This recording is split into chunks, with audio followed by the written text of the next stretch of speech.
ነብዩ አለይሂ ሰላቱ ወሰላም እንግዲህ የሰማይ ጉዟቸውን ጀምረዋል ከጅብሪል አለይሂ ሰላም ጋር በቡራቅ የመጀመሪያው ሰማይ ላይ ደረሱ። መጀመሪያ ሰማይ ላይ ያገኙት አባታችን አደም አለይሂ ሰላም ነበር። አደም አለይሂ ሰላም ነብያችንን ሰለላሁ ዐለይሂ ወሰለም ሲያገኙን አሉ መርሐበን ቢኢብን ሷሊህ ወነብይ ሷሊህ፣ መልካሙ ልጄ መልካሙ ነብይ እንኳን ደህና መጣህ አሏቸው። ነብዩ አለይሂ ሰላቱ ወሰላም በአደም ዙሪያ ላይ ተመለከቱ። በቀኛቸው የመልካም ሰዎችን አርዋህ ተመለከቱ፣ በግራቸው ደግሞ የክፉ ሰዎችን ወይ ደግሞ የመጥፎ ሰዎችን አርዋህ ተመለከቱ ማለት ነው። ሁለተኛ የመጀመሪያ ሰማይ ላይ ይሄን ነበር ያገኙት ነብዩ አለይሂ ሰላቱ ወሰላም። ሁለተኛው ሰማይ ላይ ዒሳ ኢብኑ መርየም እና ያህያ አለይሂ ሰላም ነበር ያገኙት ረዲየላሁ ዐለይሂም ሰላም። እነሱም ነብዩን ሰለላሁ ዐለይሂ ወሰለም መርሐበን ቢልአኺ ሷሊህ፣ መጀመሪያ እንግዲህ አደም ቢብን ሷሊህ ነው ያሉት። ነቢያት ደግሞ ዒሳና ያህያ ምን አሉ? መርሐበን ቢልአኺ ሷሊህ ወነብይ ሷሊህ፣ መልካሙ ወንድማችን መልካሙ ነብይ እንኳን ደህና መጣህ ብሎ ተቀበሏቸው።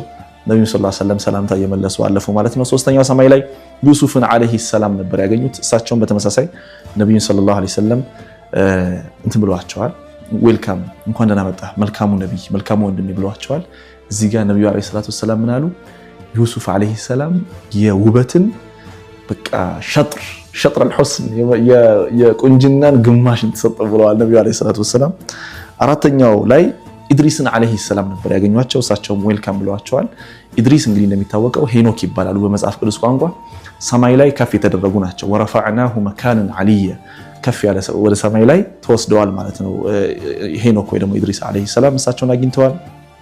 አምስተኛው ላይ ደግሞ ሃሩን አለይሂ ሰላም ነበር ያገኙት። ሃሩን ካነ ሙሐበበን ፊ ቀውሚሂ፣ ህዝባቸው በጣም ይወዳቸው ነበር ሃሩንን። ሃሩን ምስኪን ነብይ ናቸው፣ ደስ የሚሉ ሁሉም ይወዳቸው አይነት ሰው ነበሩ። እሳቸው ነብያችንን ሰለላሁ ዐለይሂ ወሰለም መርሐበን ቢልአኺ ሷሊህ ወነብይ ሷሊህ ብለው ተቀብሏቸዋል። መልካሙ ወንድሜ መልካሙ ነብይ እንኳን ደህና መጣህ ብለው ጠይቀዋል። ስድስተኛው ላይ ሙሳን አለይሂ ሰላም ነበር ያገኙት። ሙሳ አለይሂ ሰላም እንግዲህ የሚታወቁት ብዙ ጊዜ ኸሺም በመሆን ነው፣ ሲሪየስ በመሆናቸው ነው ምድር ላይ የሚታወቁት። ላይም ትንሽ እንደዛ ነገር አስተግሩላህ። ሙሳ አለይሂ ሰላም ነብዩን ሰለላሁ ዐለይሂ ወሰለም ሲያገኙ አለቀሱ፣ በጣም በቃ አለቀሱ። ጉላሙን ቡዒሰ በዕዲ፣ የሆነ ልጅ ከኔ በኋላ ተልኮ ከሱ በኋላ ከኔ በኋላ የተላከ ነብይ ከሱ ህዝብ በጣም ብዙ ነው ጀነት የሚገባው ምናምን ብለው ሽኮ አቀረቡ ማለት ነው። ግን እንኳን ደህና መጣህ ወንድም ምናምን ብለው ተናግረዋል ማለት ነው እሳቸውም። እና ሙሳ አለይሂ ሰላም የኛ ባለውለታ ናቸው አለይሂ ሰላም። ተመልከቱ እዛ ጋር እንግዲህ ኢንሻአላህ ስንመለስ እናገኘዋለን በኋላ የእሳቸው ውለታ እናየዋለን። ሙሳ የኛ ባለውለታ ናቸው። ምንድነው ውለታቸው እንመለከታለን ኢንሻአላህ። السبع السابعة ሰባተኛው ሰማይ ላይ ማን ያገኙት? ኢብራሂም አለይሂ ሰላም።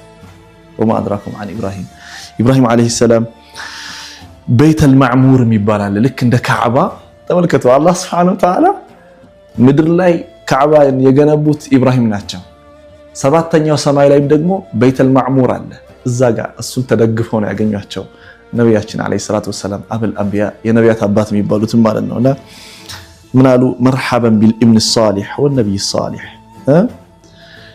እና እንኳን ደህና መጣህ ምርጡ ልጅ ደህናው ልጅ እና አንተ መልካሙ ነብይ እንኳን ደህና መጣህ ብሎ ተቀበሏቸው። ዋናቸው ኢብራሂም አለይሂ ሰላም ነብዩን ሰለላሁ ዐለይሂ ወሰለም። ከዛ ግን ነብዩላህ ኢብራሂም አለይሂ ሰላም እኛን ወሲያ አድርገዋል። ወሲያቸው ምን ነበር?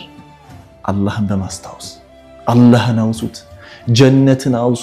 ጀነት በጣም እንትኖቿ አትክልቶቿ ላ ሐውለ ወላ ቁወተ ኢላ ቢላህ ሱብሃንአላህ ወልሐምዱሊላህ ወላ ኢላሃ ኢለላህ ይሄ ነው ብለው በዚክር ነው ህዝብህን በዚክር ላይ ጠንክሩ ብለህ አድርስልኝ። ያ አላህ ኢብራሂም አለይሂ ሰላም ለኛ ወሲያ አድርገዋል፣ አደራ ልከዋል አላህን በማስታወስ። ሰባተኛው ሰማይ ላይ ይሄ ነበረ ማለት ነው።